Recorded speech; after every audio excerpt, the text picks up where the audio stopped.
SER Podcast. Nuestras condiciones son sencillas. Renegad del falso rey y arrodillaos ante la reina. Ahí lo dejo. Hola, ¿qué tal? Vengo a mostrarles un lugar magnífico. Un auténtico Camelot de la era nuclear. Es que necesitaba sacarlo. Diga. Oye, haces pelis de mierda y quiero salvar tu carrera. Ayúdame a ayudar. Vale. Tú no quieres hacerlo y yo tampoco quiero. La putísima madre. La ventana de la televisión con Mariola Cubells.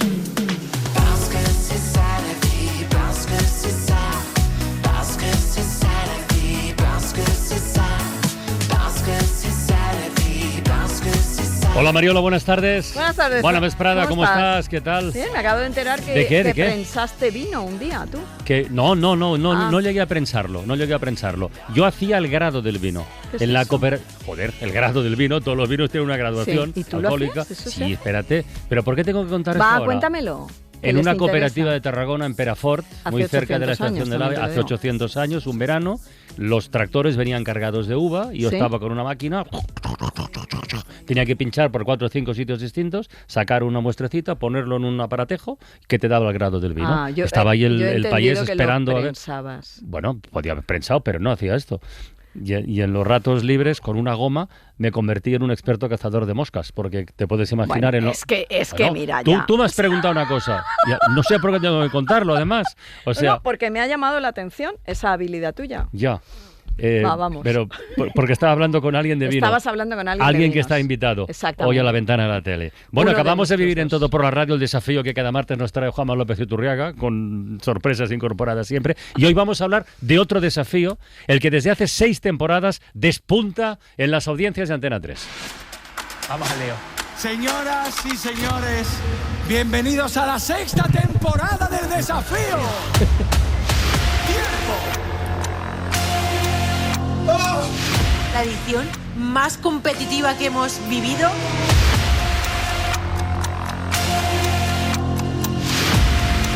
¡Ah! ¡Joder! ¡Qué puta mierda el tablón! Tranquilo, tranquilo.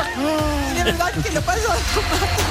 ¿Viste que se ha agarrado una pierna? Me he roto por detrás. Para quien no lo sepa, el desafío consta de juntar a 8 personajes famosos, cada uno en su ámbito, y enfrentarles a pruebas pues muy diversas también. Pues yo qué sé, una coreografía sobre rampas, un escapismo con fuego, conducciones arriesgadas ante las cuales te tienes que preparar. Va a tener que subir por aquí con el coche, tienes que hacer la maniobra encima de la plataforma a 45 grados.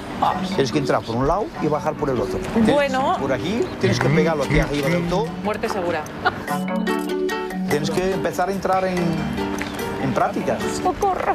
Muy Fast and Furious. Pues estoy bien. No es fácil. Voy. Sin miedo. Estaba cagada de miedo. Acelera. Vale, ahí frena. ¿Lo ves? Fatal. He dicho, no puedo hacer esto. Fuerte. Ahí. Sube. Es que es una faena porque no ves nada, no ves dónde está el final.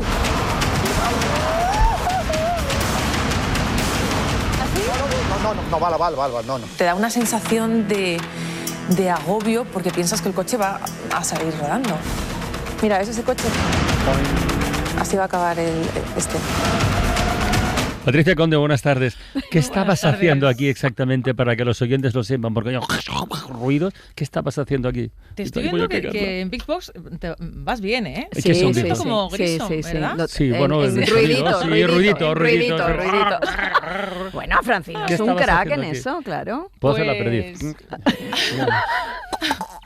Sigue. Hemos escuchado a nuestro coach, a ti te tocó también, ¿no? La tía es José Yálamo. Exacto. Sí, iba a darte otro paso, El pero... del vino. El del vino. Ahora José contamos lo del Yálamo. vino. Pues sí, era nuestro coach de conducción temeraria. Y lo que estaba haciendo es subir con un coche por una rampa que estaba inclinada a 45 grados y entonces había muchas complicaciones. Una de ellas era que si acelerabas mucho para intentar subir, el coche se te caía por el otro lado. Había muchas complicaciones. Entonces, claro, él te dice de qué manera puedes hacer las cosas, te da un par de truquitos. Pero claro, luego pasan cosas y esto es directo, aunque no es directo, es falso directo. Es decir, todo lo que pasa está ocurriendo en ese momento. Está ocurriendo y no se va a repetir. Y pero entonces, tú tienes ya una cierta experiencia. Tengo cierta experiencia en todo, sí, en como pruebas, artista, como artista. Vale, no. Claro. Lo máximo que he hecho así algo parecido es subir el coche al bordillo, a la acera de la puerta del cole de mi hijo. Eso me da bien a mí también. Está todo lleno de coches y no sabes dónde aparcar. Y dices, pues mira, tiro un par de conos, me subo y van a ser 3 segundos, que es lo que hacemos al final muchas madres. Hemos padres, visto 3 ¿no? episodios de la temporada. Pero está siendo... No diremos cómo termina la cosa porque no se puede decir. No se puede decir. Pero promete. Y por cierto, en el caso de Yálamo, en la lista de exigencias... Me he enfrentado a un montón de desafíos. Derrumbes, inundaciones con agua por aquí. Me han perseguido con un cuchillo en la mano y tengo el récord mundial de entrevistar más de 2 horas y media a Miguel Ángel Revilla. Que eso no lo tiene cualquiera. En este primer desafío tengo que bailar, tengo que subir y bajar una cuesta, dar volteretas, vamos. Una paliza. Madre mía. Ostras. Ten en cuenta que yo soy de Cádiz. En Cádiz solo hay una cuesta, que es la Cuesta de Enero. O sea que yo no estoy acostumbrado a esto de la rampa y es infernal. Cógete. ¿Aquí? Ahí, agrupa. ¿Y ahora qué hago? Vale, ahora de ahí tendrías que saltar hacia arriba. Pero es que aquí no me puedo aguantar mucho tiempo. He desarrollado una técnica que es la técnica koala. Me abrazo así cuando puedo, como buenamente me dejan, pero no sé si está teniendo resultados, ¿eh? Despacito. ¡Hostia! Madre mía. Doy voltereta que parezco una gamba rebosada, una cochinilla vieja. No tengo muy claro qué parezco. Por suerte no me veo. Me impresiona desde aquí, ¿eh? Me tiro así tipo bicho palo. Bicho palo. Me duelen las manos, que tengo callo. Me duele la rodilla, me duele la punta del pie, me duele el culo. ¿Quién me ha mandado a mí meterme en el lío este? Pues vamos, estoy para jubilarme. Roberto, te voy a matar. El Roberto que vas a matar, yo creo que sé quién es, ¿no? Sabemos todos quién es, ¿no? A mi amigo Sí. Roberto Leal, que me decía, tío, si esto es muy divertido. Sí, si no, mola, divertido es. Te lo vas a... Tú disfruta. Y no tenía yo ni la menor idea de lo que me iba a encontrar. ¿Qué tal las costillas? Pues las costillas ya bien. Has hecho 2 spoilers. Una, pero bueno, se puede hacer porque ya se sabe. Que me fracturo una costilla y 2... Joder. Que me recupere bien, aquí estoy entero. La verdad que es exigente. No soy el único, no quiero ponerme aquí a llorar, que Patri ya se estaba metiendo conmigo. Todos nos hemos lesionado, ella también, todos nos hemos hecho daño, todos hemos sufrido. Yo he llorado más que otro, porque también he llorado mucho en este programa y en definitiva todos hemos sentido muchas emociones que creo que no forman parte de nuestra rutina, ni mucho menos, ni de nuestra profesión. ¿Conocíais esta vena masoquista que tenéis o la habéis descubierto a través del desafío? Porque son ganas de sufrir, ¿eh? Bueno, yo... Divertirse sí, pero sufrir también, bastante, porque yo tenía un proyecto y entonces no sabía si lo podía compaginar. Me volví un poco loca, pero dije, bueno, al final sí que puedo hacerlo todo y bueno, me apetecía un poco que saliese esa parte intrépida y valiente que tengo y que tenemos muchas personas que, aunque digamos que no, ahí está escondida, ahí está escondida. Porque la pregunta es, ¿qué os lleva a aceptar un proyecto como este tan diferente a vuestras disciplinas y que supone ese esfuerzo físico que yo no lo concibo, claro, en mi vida. Era la única manera de ir al gimnasio. Bueno, porque Francino han entrenado como bestias, me han dicho antes. Como marines. Es que eso no se puede hacer así entrenábamos mucho, de un día para otro. Entrenamos mucho. Y es verdad, bueno, a mí me lleva la curiosidad. Yo realmente, como os he dicho antes, no sabía muy bien a lo que me iba a enfrentar, lo que me iba a encontrar y luego ya uno... Pero tu amigo Roberto, además de decirte que era divertido, ¿no te dijo nada más? No me dijo nada más, Y luego ya entra ese punto, ya no sé si de masoquista, pero sí de autoexigencia. Pero mira, hay una cosa que yo sí quiero poner en valor y antes la comentábamos y siempre la repetimos los concursantes. Hay un gran componente y algunas pruebas son físicas, algunas de las que estamos mencionando aquí, pero hay otras muchas que son artísticas. Este programa te permite en prime time poner en el centro del programa y del espectáculo y a ti te permite ser protagonista, por ejemplo, el tocar un instrumento como puede ser la batería o el teclado. Te convierte durante un programa en acróbata y pone en el centro también de la atención del público de masas en televisión, en prime time, una disciplina quizás denostada y maltratada y poco apreciada como pueden ser la de los acróbatas y las artes circenses, ¿no? definitiva, creo que esto no solo nos ha hecho enfrentarnos a locuras, a que nos metan fuego y a que nos partamos a la apnea, que nos partamos costillas. Eso no lo puedo entender. Sino también, a mí por lo menos, porque al final Patricia sí que es una artista, pero yo no lo soy. Bueno, como dice Patricia, ella dice que soy perioartista, sí. pero me ha hecho sentir a mí durante algunos momentos de este programa pues soñar, ¿no?, con algunas de estas profesiones que me parecen tan bonitas, y creo que esto también lo hace el desafío y es interesante. La apnea es un tema, ¿eh? Es un temazo, sí. La apnea es un tema. Muy duro. Y es un reto, ¿eh? Es durísimo. Yo creo que es la prueba más dura del desafío. ¿Podéis explayaros en esta prueba que hicisteis? Hay que entrenarlo también, ¿eh? Lo de la apnea, claro. Hay que entrenarlo con mucha paciencia y... A mí me costó... Hay un momento en el que cuando estás bajo el agua, enseguida quieres salir, lógicamente, a coger oxígeno, pero el cuerpo lo que más necesita es tirar el dióxido de carbono, ¿no? Sacarlo. Entonces... lo cuentas como si fuera aguantas... una cosa superfácil. No, claro, es que yo ya... Claro, es que he sufrido mucho. Hasta la quinta vez que fui a entrenar con Juandi, creo que fue la quinta vez, yo cogía aire, me metía bajo el agua... Y en el momento que necesitaba expulsarlo, salía enseguida. Y entonces me decía, aguanta un poquito, porque estás a punto de sentir la primera contracción, que es cuando ya te estás ahogando, ¿no? O se supone que te estás ahogando, pero no es así. Exacto. A la primera no. Porque el cuerpo tiene suficiente oxígeno, lo reparte muy bien, tiene ese sistema tan inteligente para que no nos ahoguemos. Pero si aguantas esas contracciones, puedes aguantar un poquito más. Y ese poquito más a lo mejor son 2 o 3 minutos más. Entonces, dependiendo... 2 o 3 minutos más. Sí. Bueno, me han contado que Willy Bárcenas en el primero, esto se ha visto, aguantó 4 minutos. 4 minutos, sí, 4:01. Y claro, ya poniendo el listón tan alto en el primero. Claro. Pero yo creo que al contrario, mucha gente te pregunta, o a mí por lo menos me decían, tienes que tener una capacidad pulmonar muy grande. No va de eso, es la mente. Y hay 2 fases muy diferenciadas, esto lo aprendes, al final la apnea es una disciplina deportiva que se entrena. Hay una fase que se le llama placentera, en esa fase placentera se te puede pasar con suerte un minuto y algo, en la que, estás ahí, estás tranquilo, tienes que dejar las pulsaciones al mínimo, no moverte, no gastar ese oxígeno. Pero a partir de ahí, como ha descrito Patricia, ya empezamos en la fase de las contracciones, en la que el cuerpo te está pidiendo salir. Y ahí es tu mente la que tiene que aguantar. Hay diferentes métodos. Yo, por ejemplo, me montaba una playlist de pensamientos en mi cabeza. ¿En serio? Sí, yo por ejemplo... ¿Cómo qué? Pues mira, yo me iba repasando todas las partes de mi cuerpo, desde los dedos, de los pies, hasta finalmente me acababa con la punta de la lengua. Este soy yo. Con la punta de la lengua me acababa contando cada uno de mis dientes. ¿En serio? Sí, tal cual. Yo empezaba a contarme los dedos, de las manos, y luego me contaba, y hasta ya me contaba los dientes. Así iba ganando segundos, intentando olvidarme de esa reacción natural de tu cuerpo que se llaman las contracciones, que es tu diafragma empujándote hacia arriba para que salgas a respirar. ¿Os hicieron comer ajo? No, de verdad, es que eso no, porque yo he hablado con submarinistas que dicen que el consumo de ajo, sí. ¿Y qué consigue eso? ¿Para qué? No lo sé, vale. No puedo dar fe porque no lo he probado. Imagino que si yo he hecho ajo, submarinismo, pero sin comer ajo. No ligas durante un mes y entonces te concentras más, ¿no? Bueno, pero ¿y en algún momento de ese desafío os arrepentisteis de haber dicho que sí? No. Yo tampoco. Una vez entrasteis ya no. Es que... Incluso pasándolo mal. Es que lo hacen muy bien. Te cuidan muchísimo. Te cuidan como, no sé, ¿verdad? Hay un equipo increíble que es, no sé, se deshacen en atenciones. Porque los equipos no se ven y están súper bien organizados. Lo tienen todo controladísimo. Yo había veces que decía, es que no sé si ha salido el niño del cole.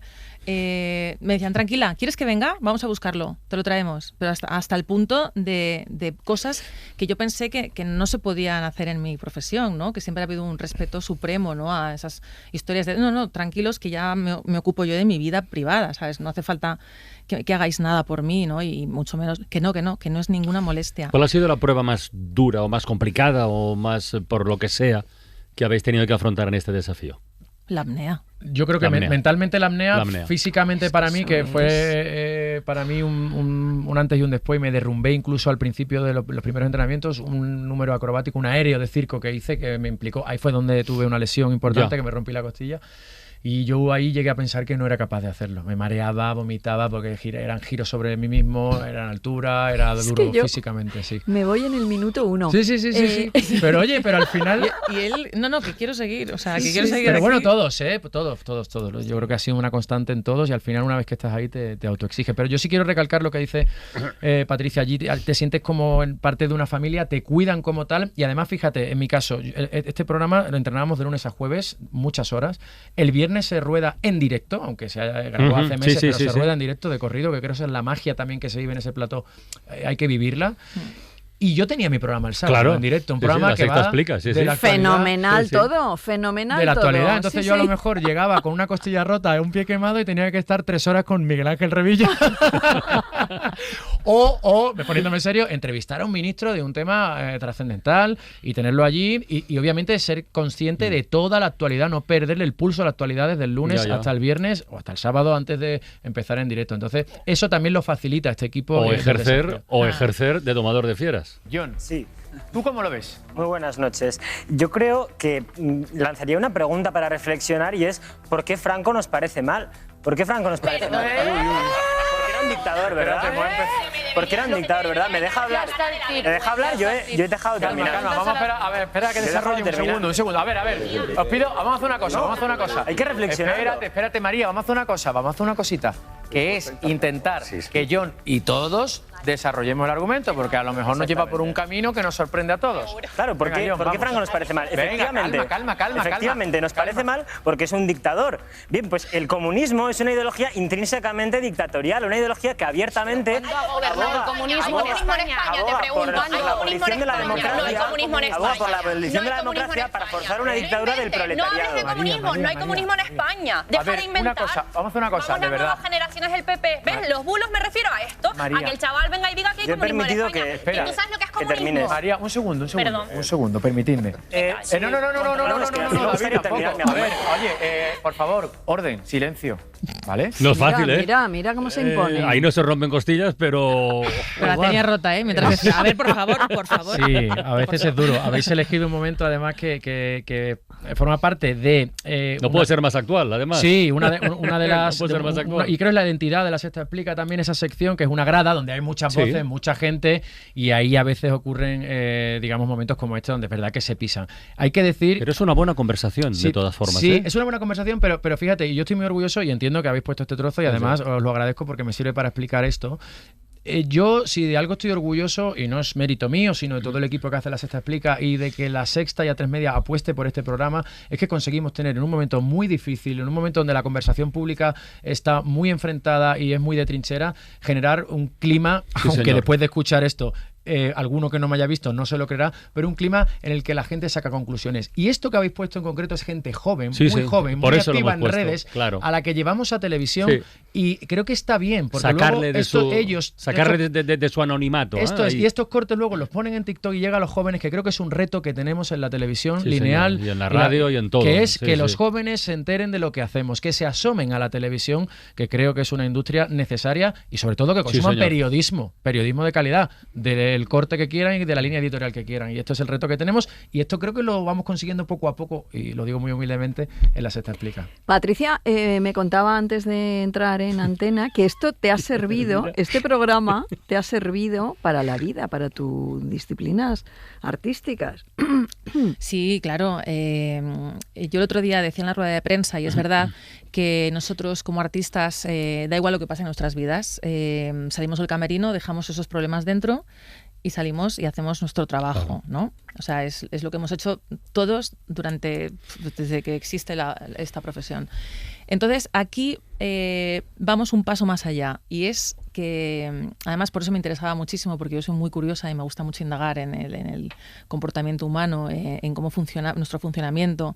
Y entonces aquí pude poner en práctica el dominio de la atención, que es súper importante, que es lo que comentaba ahora Yélamo. Y es verdad que cuando tenemos el dominio de la atención, somos capaces de hacer muchas más cosas de las que creemos, que es poner freno a esos pensamientos aflictivos, a esos pensamientos que nosotros mismos nos autoflagelamos muchas veces diciéndonos que no podemos hacer algo, que no somos capaces, que dónde vamos con esas pintas, que si has engordado, que vaya cara de mierda con la que te has levantado, etcétera, ¿no? Porque somos a veces nuestros principales enemigos, muchas veces. Entonces, en este programa sí que es verdad que te exigen tanto estar en una concentración tan máxima, estar tan atento a lo que está pasando con tu cuerpo y a tu alrededor, que es absolutamente mágica la sensación cuando terminas. Sí, pues sí, es una sensación de meditación un aprendizaje, absoluta. Y cuando terminas, cuando yo terminé en julio, me fui de vacaciones y pensé, nunca me he sentido tan fuerte. No hablaba físicamente, porque sí que estaba fuerte, sino mentalmente. Que también, ¿no? Que también, exacto. Sino que estaba muy fuerte física y mentalmente. Y es algo que, si no llega a ser porque me lo ofrecen, yo nunca hubiese podido poner en práctica este dominio de la atención, de superar un montón de trabas que me ponía a mí misma. Hablando del cuerpo y de la condición física, fundamentalmente, es que el otro día, en la gala de Los Feroz, Diego San José... es que contó una cosa muy... Mira, no te rías, déjamelo es que presentar. fue maravilloso, te lo acabo de contar a ti. Diego San José contó, le dedicó su premio al profe de gimnasia. Bueno, yo quiero dedicarle este premio a todos los profesores de gimnasia. Voy a explicar esto. Yo no sabía que quería escribir historias hasta el día que me pidieron que saltara el potro.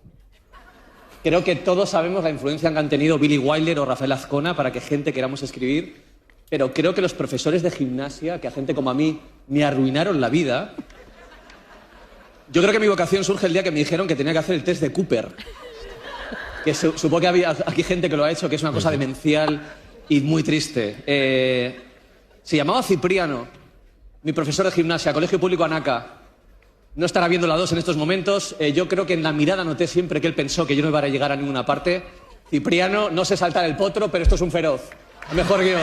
Fue un momentazo durante la gala. Me encantó, es que me acordaba ahora cuando hablabas de esto. Fue un momentazo. Estuvo muy bien la gala, ¿eh? Te diré que hay profesores de gimnasia a los que no les ha hecho gracia. Yo tengo un gran amigo, pero pues para tu información. No, pero joder, un profesor de gimnasia ¿Tú como un coach del desafío. Amigo? Sí, muy amigo, íntimo amigo mío. ¿El tuyo? De La Salle. Mi amigo. No es que fuera mi profesor. También tuve un profesor de gimnasia que ya es mayor, que también es amigo. Vale. Pero es lo que decía Patricia, la exigencia tiene que estar ahí. Igual en un coach que en un profe de gimnasia. Oye, contemos lo del vino, por favor. Sí. Porque es que ha salido una cosa aquí. Es que hay el del vino. Me has hecho contar una cosa absurda al empezar la ventana de la tele. Tiene un porqué. Nos hemos visto fuera del estudio, nos hemos saludado muy afectuosamente porque yo me siento en mi casa, y cuando os veo os siento como parte también de mi familia. Y hablando un poco de todo, pues hemos empezado a hablar de vino. Sí. Y hablando de vino nos ha llevado a contarnos mutuamente experiencias personales que hemos tenido con el vino. Él ya ha contado la suya y yo le contaba que yo también trabajé en el mundo del vino fugazmente en un año sabático que pasé en Nueva Zelanda, que sabático no fue porque ocurre mucho, y lo que hacía básicamente allí era, aparte de cantar flamenco muy malamente... ¿En Nueva Zelanda? Sí. En garitos, pero vamos a ver, ¿por qué no has empezado por ahí? Bueno, estamos hablando del vino, eso si quieres me invitáis otro día.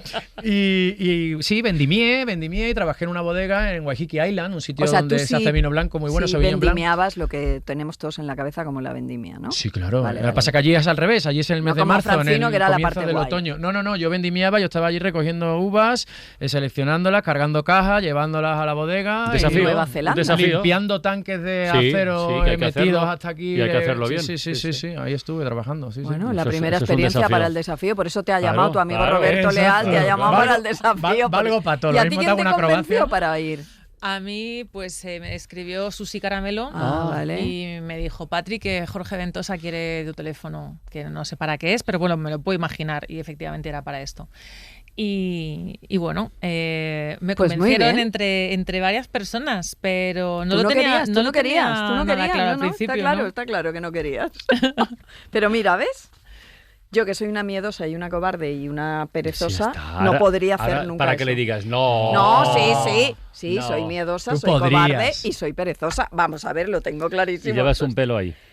Pero bueno, eso no, que ahora en la radio hay imágenes. Hombre, claro, nos vemos todos. Some things in life are bad, they can really make you mad. Other things just make you swear and curse. When you're chewing on life's gristle, don't grumble, give a whistle. And This'll help things turn out for the best. Esto va por Patricia, que siempre dice, no, yo no llego a ser humorista ni cómico, pero los Monty Python, que no me los toquen. Bueno, pues ahí está. Para ti. Turu, turu. Qué peliculón. Sí, yo lo veo de vez en cuando. ¿Ah, sí? Sí, lo Hace vi mucho que no la veo ya. Igual un par de años. Sí, pero lo volví a ver, claro.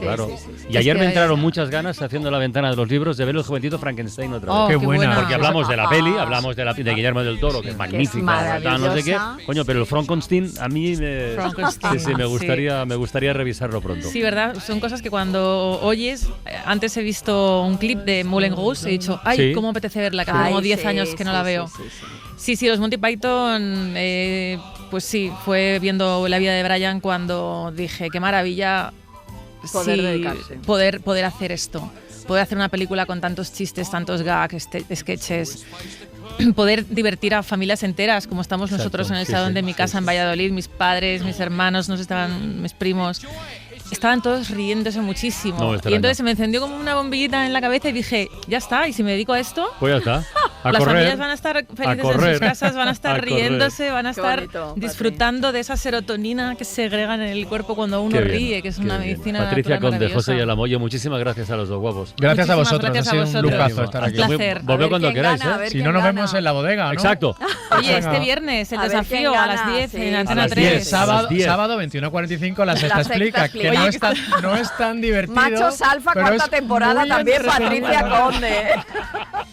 La Ventana, en Ser Podcast.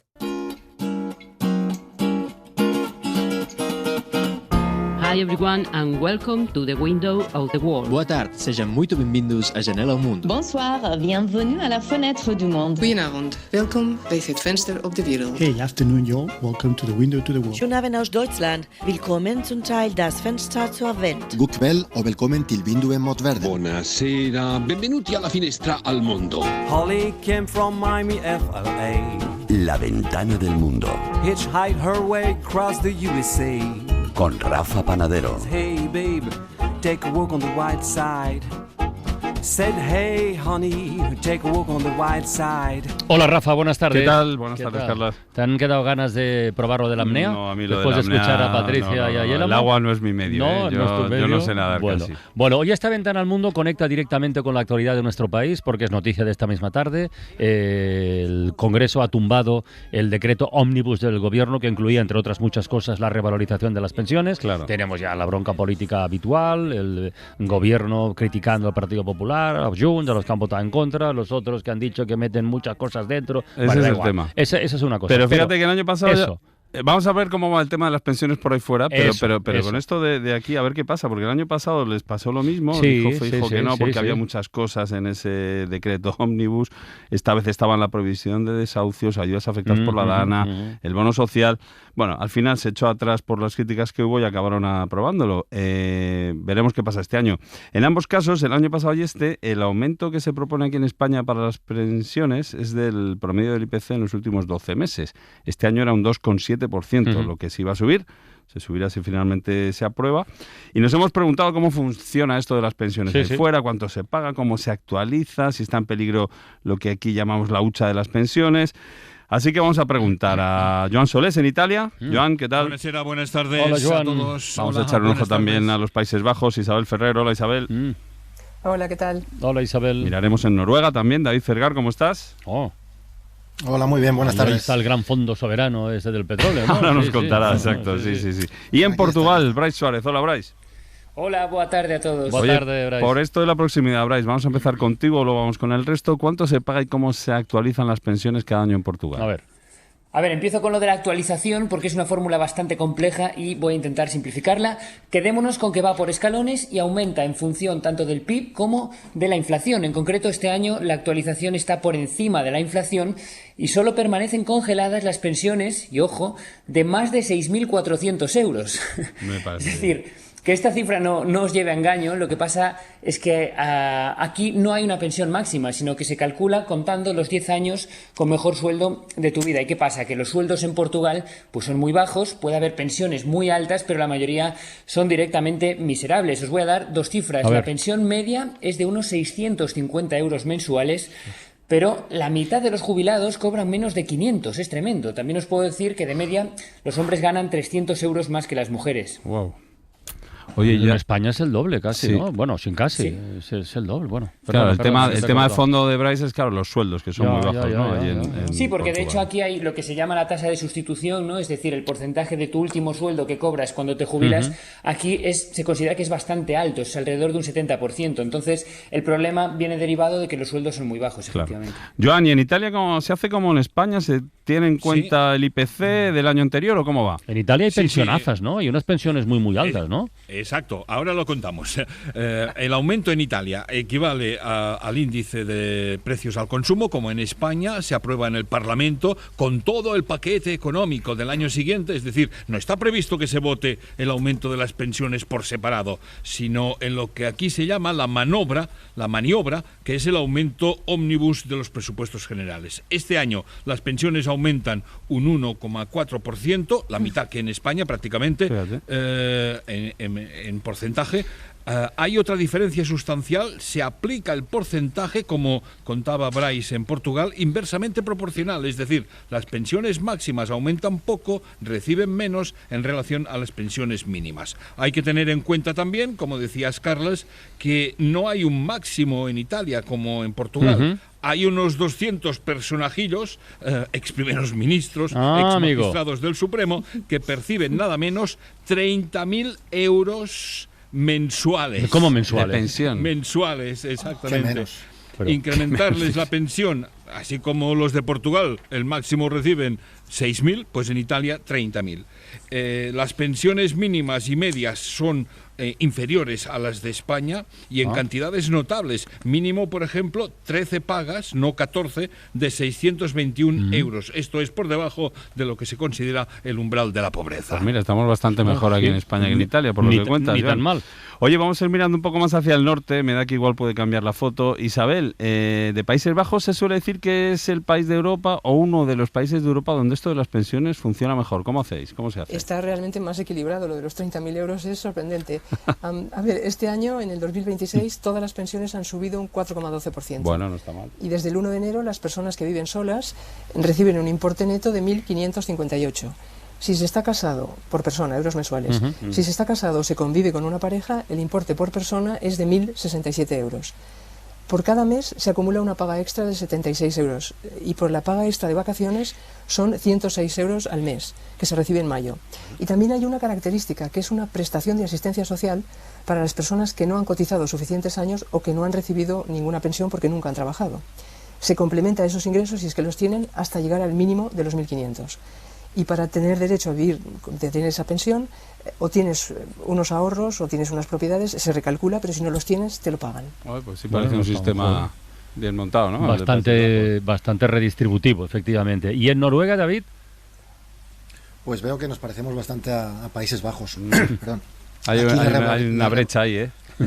Italia, Portugal, España. Perdona, sigue, David. La revalorización de las pensiones se hace en referencia tanto a la inflación como a la subida de los sueldos.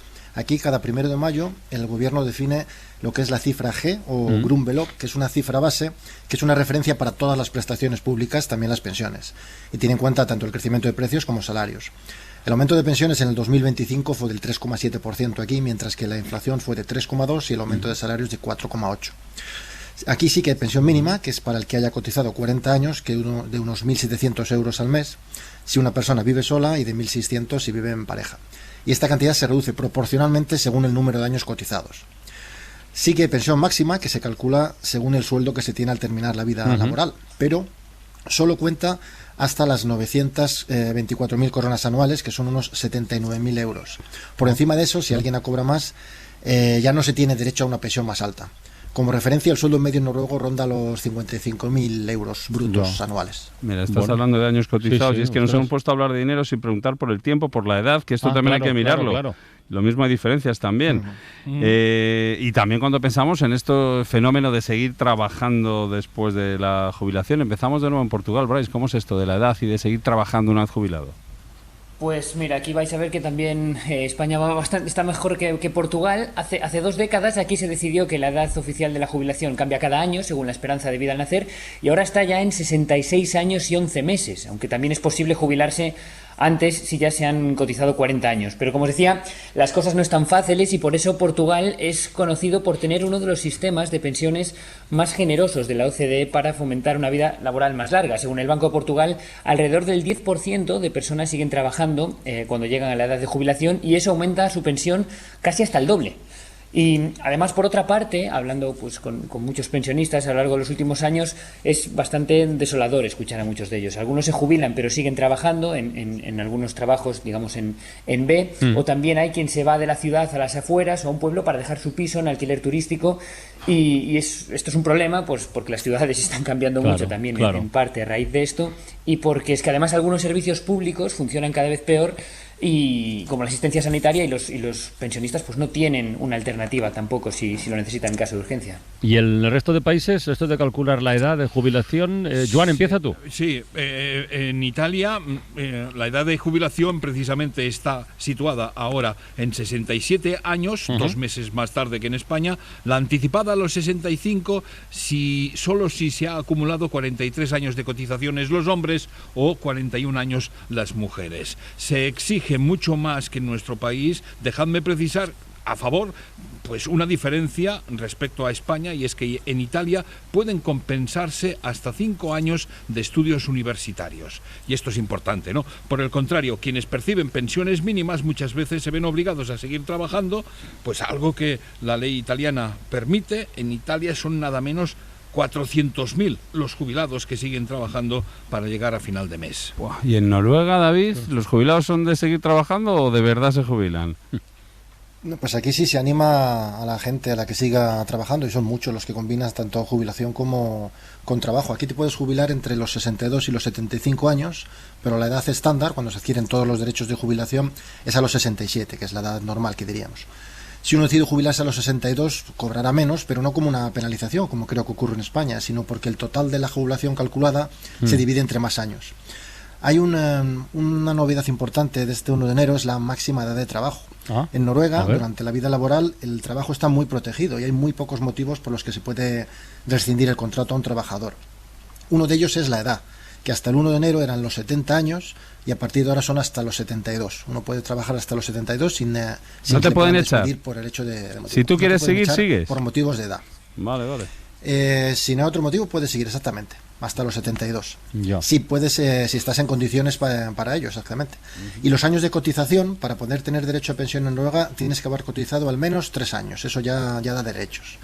Pero la pensión máxima se cobra al tener 40 años cotizados. Pero solo porque entre estas dos cifras, 3 y 40, se tiene hecho la parte proporcional, la pensión proporcional. Oye, David, hay un lío ahora, si no me equivoco, en Noruega hay una demanda colectiva de, yo creo que son 20 o 30.000 personas que han demandado al Estado por una iniciativa que les animaba a seguir trabajando más allá de la jubilación, pero sin advertirles de que perderían pensión. Exactamente, esto fue una reforma que hizo el gobierno de Stoltenberg en el 2011 que afecta a todos los pensionistas nacidos antes de 1963. Se les había animado a que trabajaran más allá de la pensión, y lo que no sabían es que los que trabajaron más de los 67 años perdían una parte de los derechos de pensiones, que no os voy a contar ahora, pero muchos han perdido mucho dinero. Se calcula que hasta 10.000 euros anuales algunas personas, y se ha denunciado al gobierno por estafa, malversación de fondos públicos y fraude, y aún está el caso abierto. Oye, Isabel, y en Países Bajos, que decimos que es uno de los sistemas mejor valorados, ¿cómo se financia esto? ¿Hay miedo, como pasa aquí en España, que se acabe la hucha de las pensiones? ¿O lo tenéis también controlado? Bueno, regular. La edad de la jubilación es a los 67 y 3 meses, y quizá la característica es que la pensión es la misma para todos. Es decir, da lo mismo que seas millonario o un poco pobre o bastante pobre, recibes lo mismo, 1.500 o 1.000, depende si estés junto o solo. Lo de las pensiones, vamos a ver, los fondos de pensiones son los que realmente dominan o manejan esta situación. El sistema de pensiones se compone de una renta básica, el plan de pensiones de tu empleador, que lo financia en 2/3 y en 1/3 tú, y los seguros de vida o los ahorros. Hay un cuarto pilar, que es la vivienda, si la tienes en propiedad o si quieres seguir trabajando pasada la edad de la jubilación. Hasta el año 2028 habrá un periodo de transición para que los fondos de pensiones, donde prácticamente toda Holanda tiene sus jubilaciones, hagan y hacen inversiones, se pongan al día. ¿Qué significa el nuevo sistema? Que todas las personas que tengan ese plan de pensiones, trabajadores, jubilados, recibirán un resumen del dinero que tienen guardado a lo largo de los años y los fondos distribuirán una gran parte de lo que tienen en caja, las reservas. Luego invertirán, pero es que antes estaban obligadas estos fondos a mantener mucho dinero en caja. Entonces, cuando había pues problemas o crisis financieras, el sistema de jubilaciones se volvía del revés. Claro. Y de esta manera habrá mejoras y no habrá baches. Bueno, hoy os quería preguntar, que nos estamos quedando sin tiempo, dos cosas rápidas. Esto del fondo del petróleo que decía Carlas antes, David, ¿esto qué es? ¿Pagáis las pensiones con el petróleo? Sí y no. El fondo del petróleo es nada menos que 1,8 billones de euros, que yo no sé ni cuántos ceros tiene eso. Y aunque se le conoce como el fondo del petróleo, se llama fondo de pensiones, pero no es exactamente para pagar a pensiones. Lo que hace es garantizar la seguridad económica del país, como la hucha. Hay reglas muy estrictas de su uso, que en principio no puede ser más del 3%, y se ha llegado, lo máximo que se hizo fue un 4,5% durante la pandemia. Y medio en broma, medio en serio, aquí decimos todos que para solucionar los problemas de la gente podríamos repartirnos ya este fondo, que es de todos, y nos tocaría unos 300.000 euros por persona o 660.000 por familia. Así que pues, yo me pregunto poca broma, ¿dónde está todo el parné? Claro. Se puede empezar a nivel concejales proponiéndolo y tal. Una cosita más, en Portugal, Brais, porque yo sé que David está pensando jubilarse desde Noruega aquí en España, pero en Portugal también ocurre, ¿no? Nórdicos que quieren jubilarse allí. Sí, en algunos países se habla de a dónde se van los pensionistas, aquí es desde dónde vienen, ¿no? En los últimos 15 años en Portugal se caracterizó por un régimen fiscal bipolar para portugueses y para extranjeros, que se basa en un principio muy curioso, que es el de ser rácanos con los pobres y ser muy generosos con los ricos, en teoría para atraer capital extranjero. Sí. Entre el 2009 y el 2020, Portugal ofrecía a los jubilados, también había programas para nómadas digitales, visas doradas y todo eso, pero a los jubilados les ofrecía vivir aquí y no pagar ni un euro de impuestos sobre la renta. Así que empezaron a venir oleadas de pensionistas escandinavos. Hordas, hasta italianos. Italianos también. Voy para allá. También. Pero espera que la historia cambia, porque esto derivó en un conflicto entre países. Sí. Es decir, desde el 2020 ese 0% de impuestos sobre la renta subió a un 10%, y en el 2022 se les acabó el chollo, y no porque Portugal les cobre más impuestos, sino porque el gobierno, en este caso de Suecia, rompió directamente un acuerdo de doble tributación que tenía con Portugal, así que los que todavía residen aquí deben pagar impuestos en Suecia, y lo mismo había ocurrido con Finlandia unos años antes. Claro que estos residentes, además, tenían derecho a todos los beneficios sociales que puedes tener en Portugal, y lo paradójico de todo esto salió no porque los portugueses protestaran, ¿no? Estaban más concentrados protestando contra subsidios ficticios a inmigrantes, por ejemplo, sino porque las protestas eran en Suecia por el malestar de los suecos que se habían quedado allí y veían los beneficios que tenían quienes se mudaban a Portugal. Pensiones y geopolítica, lo anotamos para un temazo. Pues sí. Joan, Isabel, David, Brais, muchas gracias. En Italia era muy famoso, eran famosos los italianos que iban a Portugal, ¿no? Que iban, porque ahora es Albania. Albania es la primera preferencia, está mucho más cerca, con cero impuestos, no con el 6 o el 7% de Portugal, y siguen siendo paraísos para los pensionistas italianos, Túnez, Costa Rica y últimamente, atención, las Islas Canarias. No solo por los efectos del IRPF, sino además por el IVA. Toma ya. Muy bien. Pues lo dicho, muchas gracias a los cuatro. Un abrazo, gracias. Hasta luego. Adiós. Mara Torres, buenas tardes. Buenas Te he tardes. visto interesada, directora del Faro, con esto que estábamos comentando. Me daba el equipo cuando entraba, me daba Manu y las Alicias, el Faro Pensión, que no lo hemos hecho. Ah, ostras. El Faro Pensión, qué buena idea, porque tiene las dos posibilidades, como alojamiento o de pago. Y como sí. Tuve ayer a Alba Flores. Sí. Sabéis que está en todas partes, desde que estrenó el documental hasta está muy aquí, bien el documental, muy bien. Mis sitios, a mí me encantó el documental.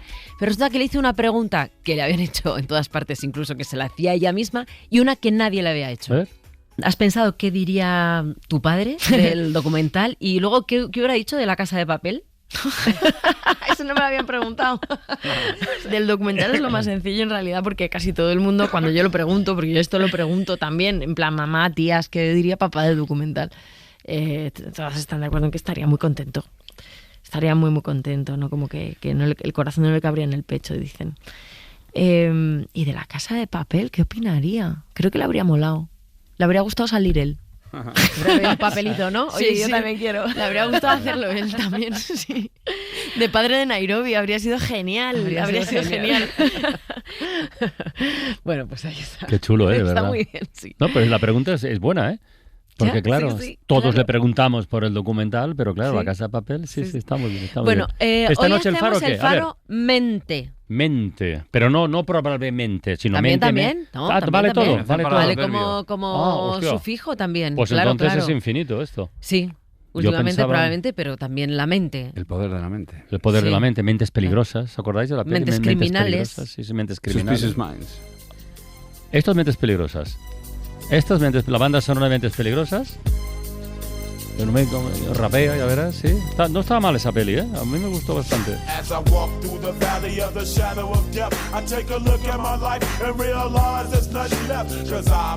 Pero si esto fuera una competencia, efectivamente, esta no tiene rival. No lo habíamos hablado, ¿eh?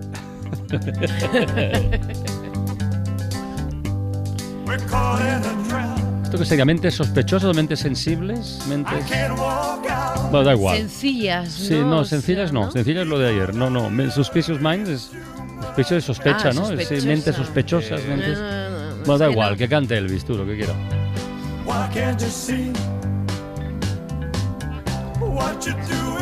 Pues eso, el Faro Mente. Aviso, es la tercera palabra que sale mía del bombo en una semana. ¿Ah, sí? Están los siguientes hartos de mi densidad, porque yo todo lo que elijo es así, pues mente, aute. Entonces cada vez que sale una bola dicen, es de Mara, dicen horror. No, está muy bien mente, ya lo verás. Ya, sí, va a dar mucho juego. Sí, Oye, hoy el Faro Mente y mañana... La directora del Faro en la nave en Villaverde, en Madrid, con Science for Industry, que es una feria que hacen para poner en contacto a innovadores tecnológicos con inversores y tal. La Universidad Autónoma. Imagínate la tecnología que supuso algo tan sencillo como un faro. Bueno, pues. Que ha estado durante siglos y siglos sirviendo de guía para pues los navegantes. Mañana a esta hora estaremos ahí. En La Ventana acontece, que no es poco. Un relato personal de la historia, con Nieves con Costrina, Cadena SER.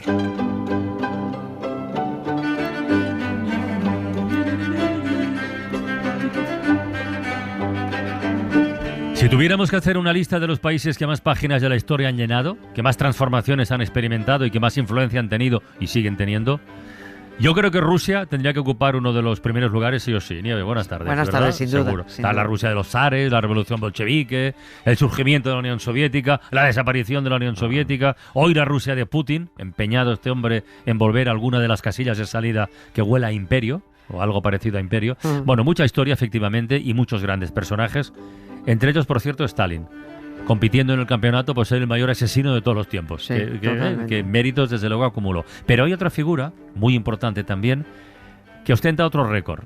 Este a lo mejor es oficioso, el récord de momia moderna a la que más han aireado, ¿no? Hablamos de Lenin, al que enterraron tal día como hoy, 27 de enero de 1924. Sí, fíjate, mira, ya sabemos, ya hemos hablado alguna vez de ello, hoy vamos a tocar otros aspectos, ya sabemos, y quien no lo sepa lo puede imaginar, que Rusia ha sufrido un estrepitoso desplome del turismo extranjero, ¿no? Antes de que invadiera Ucrania recibía 25 millones de visitantes y ahora recibe un 96% menos. La mayoría de esos 25 millones de turistas, la mayoría, pasaba por Moscú. Y la mayoría de los que pasaban por Moscú, bueno, pues le hacían una visita al cuerpo plastificado del padre de la patria soviética, a Lenin, que disfruta de un cutis, pues es que ya está casi como el de Isabel Preisler. Casi. Todavía no lo alcanza. Por favor. El 27 de enero de 1924...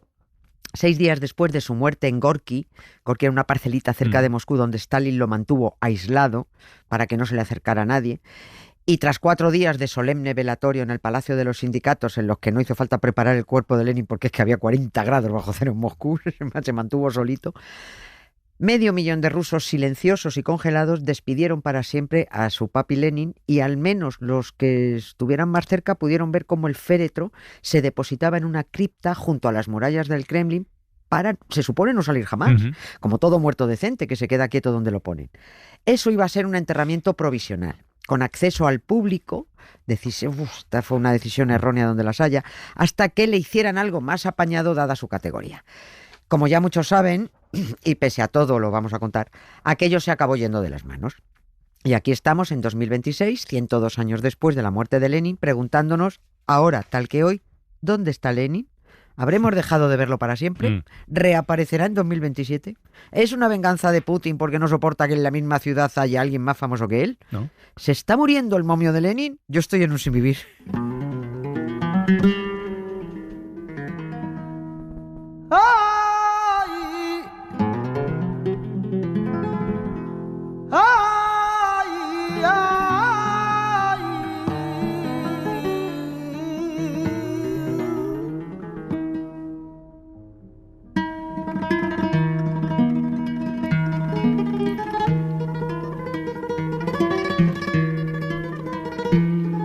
A ver, y con la banda sonora de este flamenco ruso. Ay. Has planteado muchas incógnitas, pero lo primero, que creo que eso es fundamental, ¿no se sabe dónde está el cuerpo de Lenin ahora mismo? A ver, se supone que estará donde siempre, pero nadie lo ha visto desde julio del año pasado. Los rumores volaron por Rusia y sobre todo entre los admiradores de Lenin, que sospechan que lo que se ha vendido como cierre temporal del mausoleo, donde exhibían al momio plastificado para una reforma del mausoleo, no del momio, va a ser la excusa de Putin para deshacerse de Lenin y enterrarlo para siempre. Por eso se formaron antes de mediados de julio colas interminables de miles de rusos para ver al momio. Hacía décadas que no se veían esas colas. Desde los tiempos soviéticos en los que la visita al mausoleo era obligada para todos los ciudadanos. Era obligatorio ir a... No lo digo metafóricamente, es que era obligatorio ir a verlo. Esto es pura especulación porque es imposible saber qué pasa por la cabeza de Putin, pero de lo que no hay duda es de que no soporta que haya en toda Rusia, ni mucho menos en Moscú, alguien que acapare más atención que él. Dicho lo cual, pues la verdad es que ya sería hora de que quitaran del escaparate al muñeco, que encima es que ni te puedes parar para mirarle, el cutis ese que tiene de plexiglas. A Lenin le podía ver unos segunditos, muy poquitos, que lo mismo ni era él. Oye, pero ¿por qué has dicho antes que fue un error que lo enterraran con carácter provisional aquel 27 de enero? Quiero decir, ¿tenían previsto otras cosas? ¿Exhibirlo desde el primer momento? ¿O era solo hasta que le construyeran el gran mausoleo? Sí, no tenían previsto de exhibirlo, no tenían previsto nada. El plan era solo esperar a enterrarlo en un recinto más ostentoso, en el mausoleo que empezaron a construir enseguida. Pero es que durante los siguientes días al entierro, los jefazos del partido de la Unión Soviética, los mitómanos, los curiosos, no paraban de llegar por miles para acercarse a la cripta donde habían dejado a Lenin. Por eso era pública, para que la gente pudiera pasar a rendir honores y tal. Y aquello acabó derivando, pues así lo que llamamos muchos pollaques, ¿no? Pues ya que hay tanta gente viniendo a despedirse, pues ya que está todo el mundo tan afectado, pues ya que esto de convertirlo en un icono es muy útil para la propaganda, pues mejor lo exhibimos. Yo creo que además Stalin aprovechó otro pollaque. Pues ya que está viniendo tanto dirigente del partido y tan admiradores de Lenin, yo voy a ir tomando nota de los que son para luego ir cargándomelos poquito a poco. Con una mano estaba utilizando a Lenin como máxima figura propagandística, organizando miles y miles de visitas a la cripta, levantando monumentos por las ciudades y cambiando el nombre de Petrogrado por Leningrado, hoy San Petersburgo. Y con la otra mano estaba organizando su sanguinario régimen stalinista. Esto se llama, es una palabra que me gusta mucho, se llama cancamusa. Hecho con que se pretende desorientar a alguien para que no advierta el engaño de que va a ser objeto, ¿no? Cancamusa. Cancamusa. Y como ya contamos que a Lenin lo tuvo encerrado, aislado, tras su último ictus, prohibiendo que se comunicara, interceptando todo intento de Lenin para que el partido que él intentaba apartara a este tío de la Secretaría General, apartara a Stalin, porque este la va a liar. Bueno, pues al final, por eso lo aisló, al final Stalin tuvo muy fácil aprovechar a Lenin como propaganda a la vez que se fue merendando, ejecutando o neutralizando a los leninistas.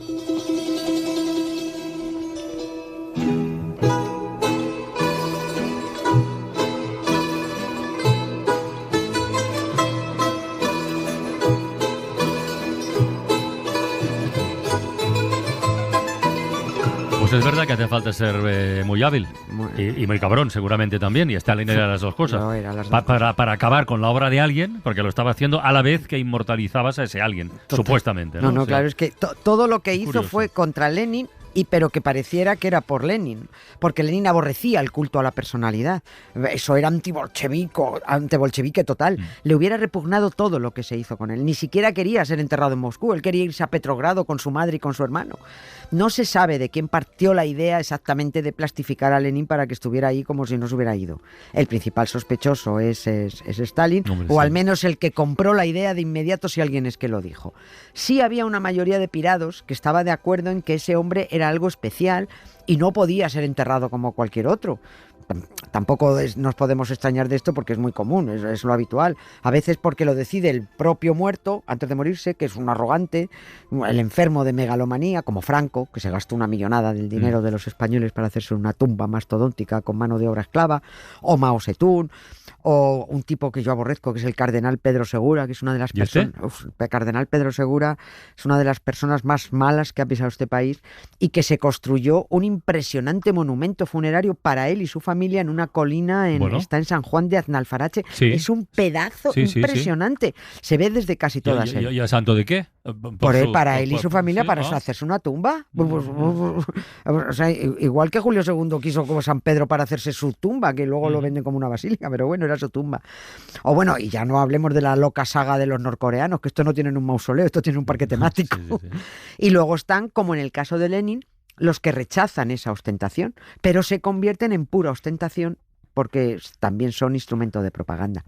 Lo que sí se sabe es que los fieles a Lenin, como Trotsky y varios más, se horrorizaron ante el hecho antibolchevique de convertir a Lenin en una reliquia bolchevique. No sé si es buena comparación, pero esto es como si la Unión Soviética, al haber suprimido todos los símbolos religiosos, necesitara como un santoral. Sí, los necesita igual porque... sus propios santos. Sí, los humanos somos muy tontacos en eso y seguimos esos señuelos. De haber podido, Stalin habría sacado cada aniversario de la muerte de Lenin el momio en procesión, pues como si fuera la muñeca del Rocío, da igual. Con la diferencia, de que al menos Lenin era carne plastificada y hueso, no 4 palitroques con un vestido encima. Lenin, efectivamente, se convirtió en una reliquia. Sus textos eran sagrados. Y ahora se necesitaba un gran santuario donde venerar al santo. Pues eso era el templo. Su gran mausoleo acabó convertido en el centro de todos los grandes actos de la URSS. Todas las fotos históricas casi todas, que vemos con esa fila de señores soviéticos, ahí que daban mucho miedito, viendo desfiles y tal, presenciándolos desde la altura, pues eso es una de las 2 tribunas que se proyectaron en el mausoleo. Ha sido un templo por fuera, una cripta por dentro y un gran laboratorio por abajo, que seguramente, pero vamos, no se sabe dónde estará Lenin, al menos de momento. Así que mientras 2 médicos trabajaban entonces, en aquellos años 20, con el momio para hacerlo eterno, sacándole los higadillos y el cerebro para estudiarlo, inyectándose una mezcla, porque le inyectaron ahí una mezcla de alcohol, glicerina, formol, nuez moscada, con una pizca de comino, porque es que echaron de todo y todo la fórmula sigue siendo secreto. Bueno, pues mientras hacían esto, otros levantaban el santuario para el momio reliquia.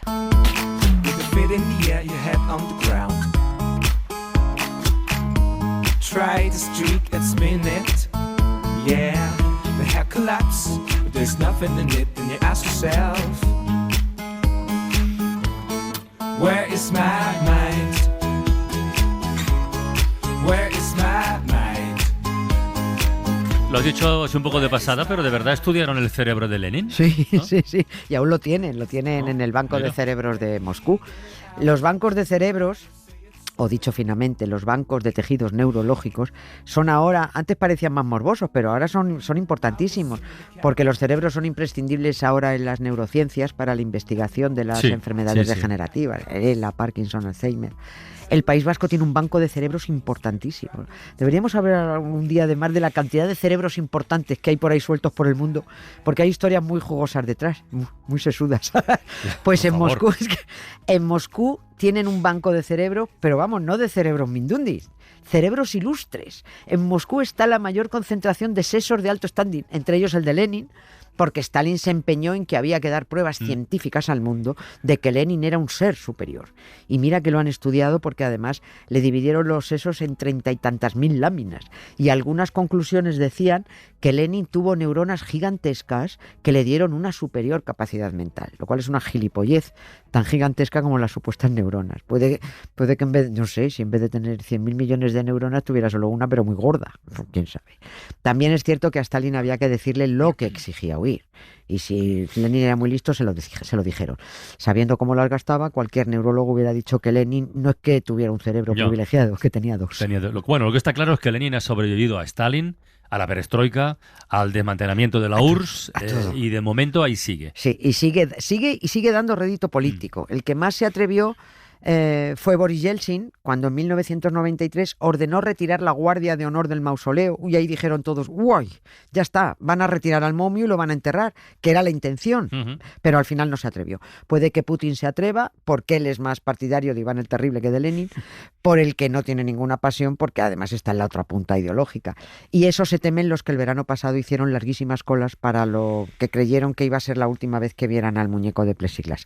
Ya veremos en qué queda esto, pero a Lenin le harían feliz que lo dejaran en paz y lo llevaran con su madre y su hermano a San Petersburgo, antes Leningrado, antes Petrogrado y antes otra vez San Petersburgo.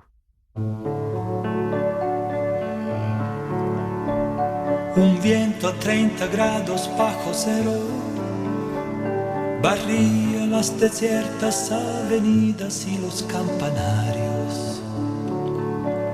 A ráfagas heladas de metralla desintegraba cúmulos de nieve.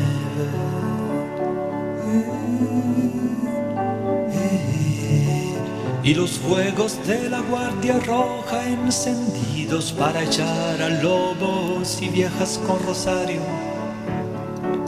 Y los fuegos de la Guardia Roja encendidos para echar a lobos y viejas con rosario.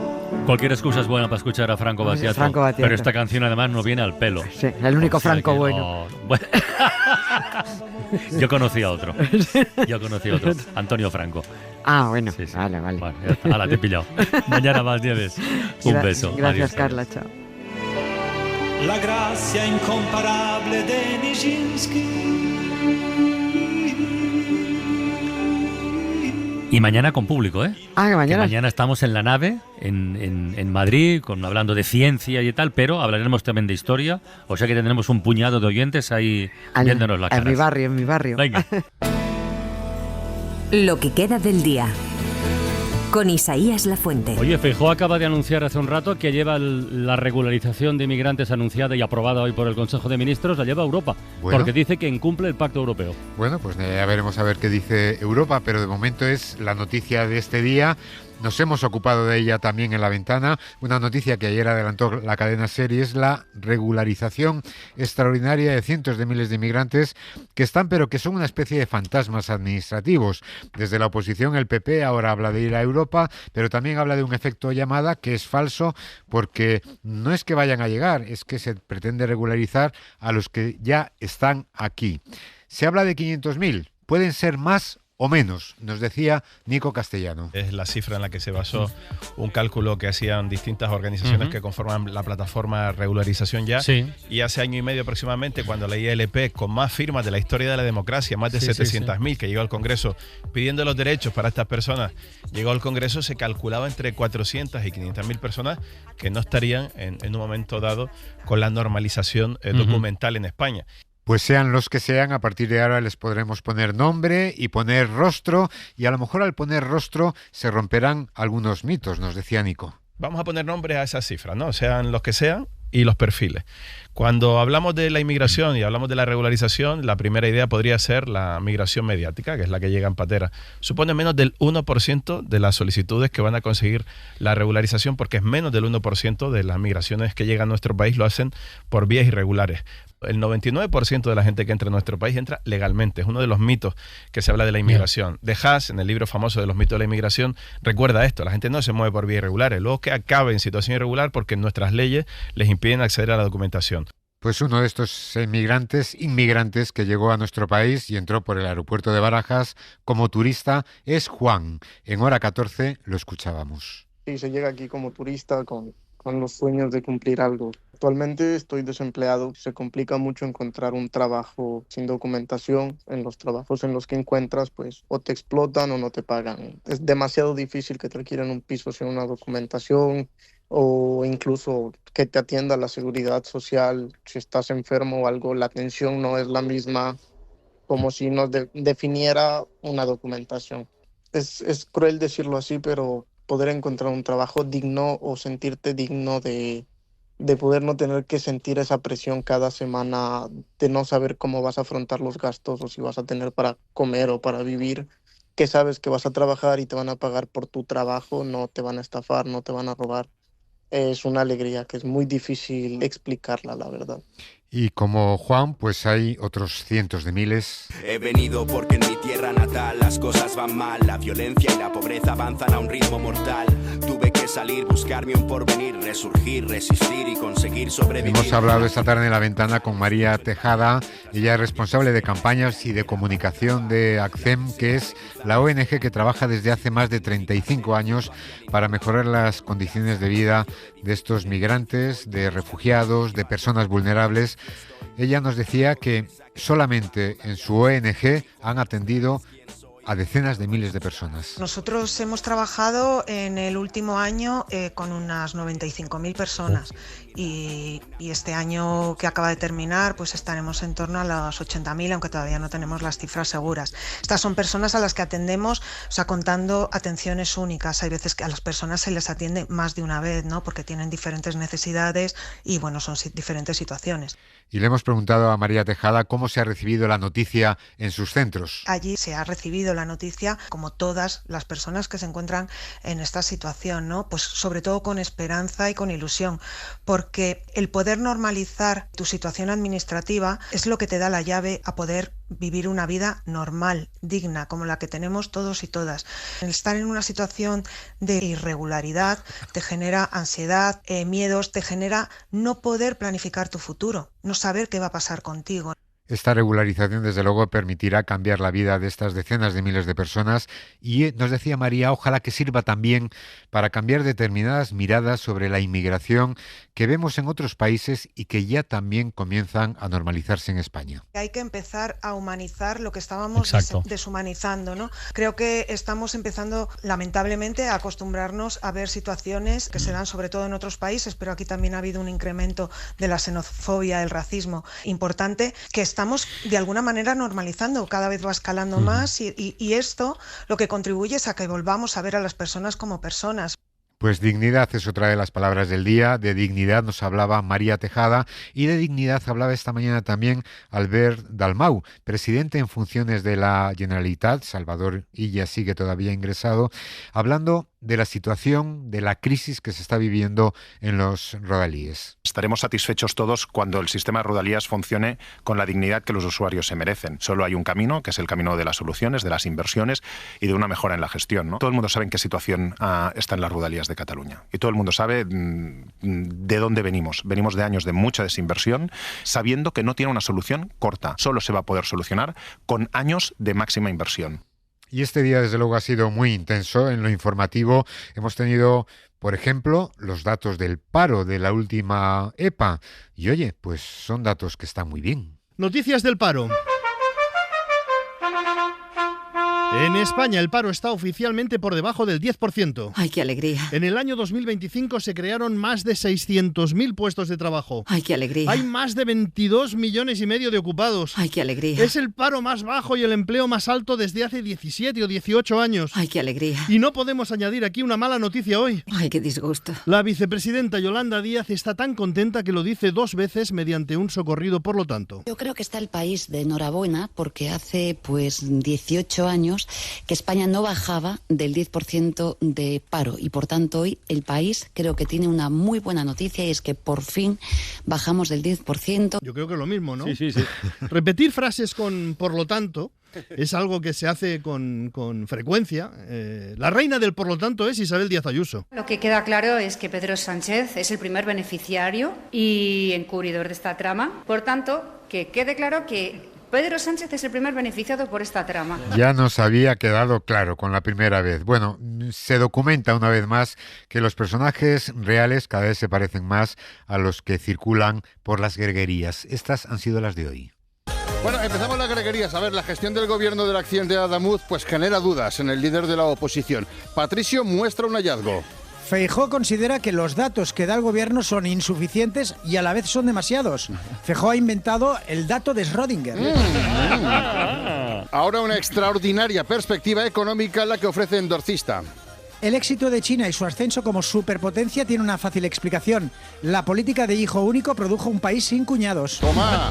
Cuidado, Xavi Benputa ha entendido perfectamente el signo de los tiempos. Mientras vosotros estáis viendo a El Chocas, yo estoy viendo al próximo ministro de Educación y Cultura. A mí el futuro no me vuelve a pillar en la higuera.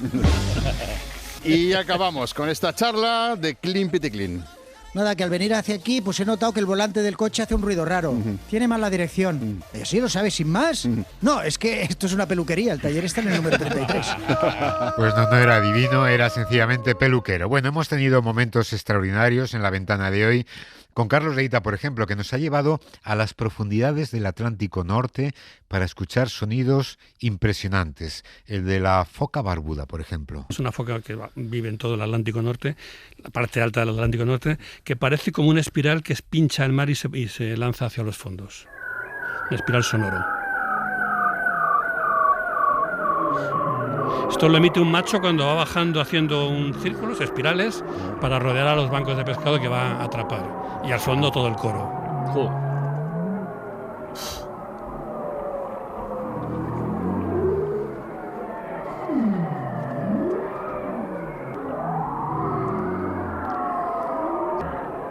Se dice que conocemos mejor la luna que el fondo del mar, ¿no? Pues posiblemente sea verdad, porque estos sonidos son bastante desconocidos en general. Que conocemos mejor la luna que el fondo del mar, decía Carlos Leita. Bueno, lo de la luna... Bajo la luz de la luna me dices de tu amor, ni tan solo una palabra, una mirada bastó. Evidentemente conocemos la luna, pero hay gente, mucha gente en este país que niega algunos conocimientos sobre la luna y sobre la Tierra y sobre las vacunas. Bueno, son datos del cuarto estudio sobre cultura científica en España de la Fundación BBVA. El negacionismo científico sigue siendo minoritario en nuestro país. Esa es la buena noticia, pero crece. Esa es la mala. Javier Ruiz Martínez. El 22% de los españoles cree que los humanos no llegamos a la Luna. Y eso que, por ejemplo, en la Luna, por ponerte un ejemplo, allí hay unos cristalitos que dejaron en su momento los astronautas que la pisaron y que nosotros desde aquí, desde la Tierra, podemos enfocar con un láser y que ese láser vuelva hacia la Tierra. Es decir, que están allí. Hay kilos de rocas de la Luna que están aquí en la Tierra porque las trajeron de allí, no de una cantera de Calasparra. El 5% de la población cree que la Tierra es plana, 9% considera totalmente verdadero que los extraterrestres han visitado la Tierra, pero los poderes públicos nos lo ocultan. ¿Perdón? Un 6% cree que las vacunas causan autismo. Lo de los extraterrestres me ha encantado, pero claro, si crece el negacionismo sobre las vacunas, pues resulta que eso tiene consecuencias. España, por ejemplo, ya no es un país libre de sarampión. La Organización Mundial de la Salud acaba de retirarnos ese estatus que nos costó ganarlo a pulso. Nos lo ha contado Marina Fernández. Y aunque son pocos, los casos en España se han disparado un 75% el último año, casi se han duplicado en 2025 respecto al 2024, que ya había registrado un incremento importante respecto al trienio anterior. En total, hasta el pasado 28 de diciembre, se han contabilizado 397 contagios confirmados de casi 1.000 sospechosos. La clave, señala la OMS, está en descartar lo antes posible esos casos sospechosos porque el sarampión es muy, muy contagioso. En fin, a veces nos fiamos más de algunos influencers que de los científicos y claro, así nos va.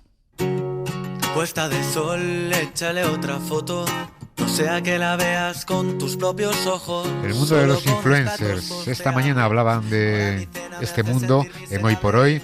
Son personas a las que hemos dejado vender de todo, bolsas, bodas, esmalte de uñas u operaciones de estética.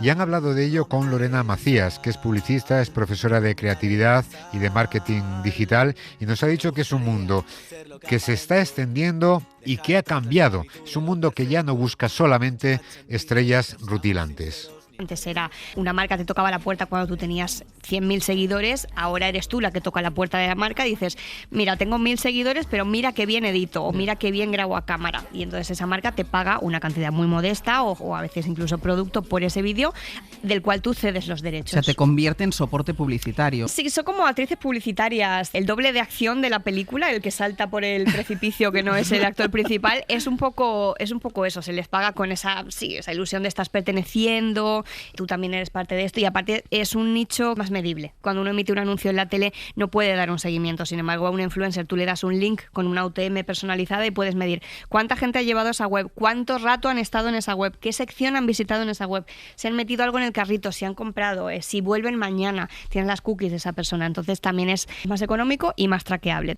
Y de Iñaki Urdangarín, que ha sacado libro y está concediendo entrevistas. Hablamos con Natalia Junquera, de la que concedió El País Semanal. Esta mañana en Hoy por Hoy hablaba Martín Bianchi. A mí lo que me llamó la atención es que no hay ningún arrepentimiento, no hay ninguna disculpas. Él dice que su condena es desproporcionada y que nunca hubo voluntad de delinquir. A mí me decepciona bastante eso de él. Pero también creo que dice mucho del grado de disociación de este tipo de gente que considera, ¿no?, que en realidad todo ha sido injusto, que se merecían otro trato. Él dice que si se hubiera llamado Pérez lo hubieran tratado diferente y ahí Natalia aclara muy bien en la entrevista. Él le dice, bueno, también si se hubiera llamado Pérez probablemente no le habrían dado los contratos que le dieran. Claro.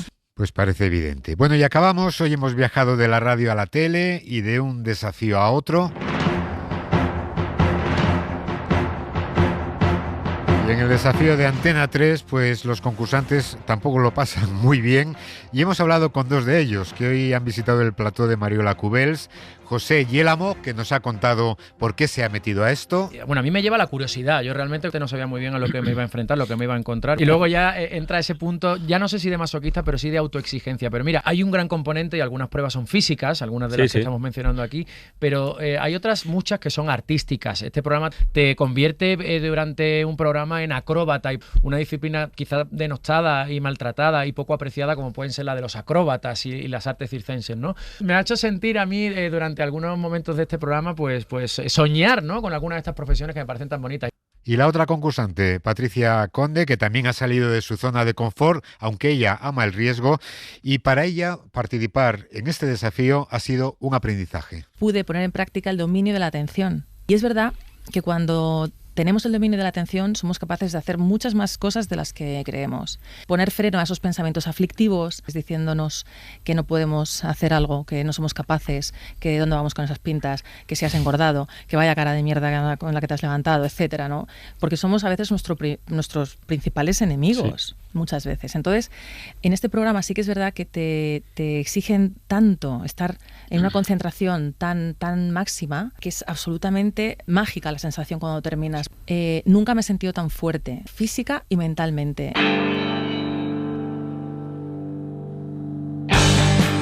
Oye, pues qué bien, ¿no? Un desafío, un proceso y una reflexión esta que hemos escuchado para valientes. Así que mucho ánimo y mañana más Ventana en la SER, desde la nave en Villaverde, en Madrid. Adiós. Adiós. Para no perderte ningún episodio, síguenos en la aplicación o la web de la SER, Podium Podcast o tu plataforma de audio favorita. Tú que sabes escalar las montañas, que recorres los caminos con paciencia, que conoces toda España y vives bajo la influencia. Tú que sabes lo que fueron los 80, te mereces todo lo que te pase. Eres de la resistencia. El cuchillo entre los dientes. Ánimo, ánimo, valiente.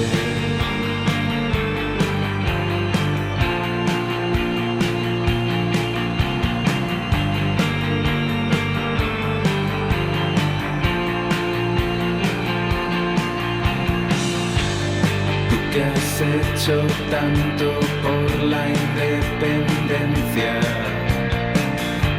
y hablas un idioma casi extinguido,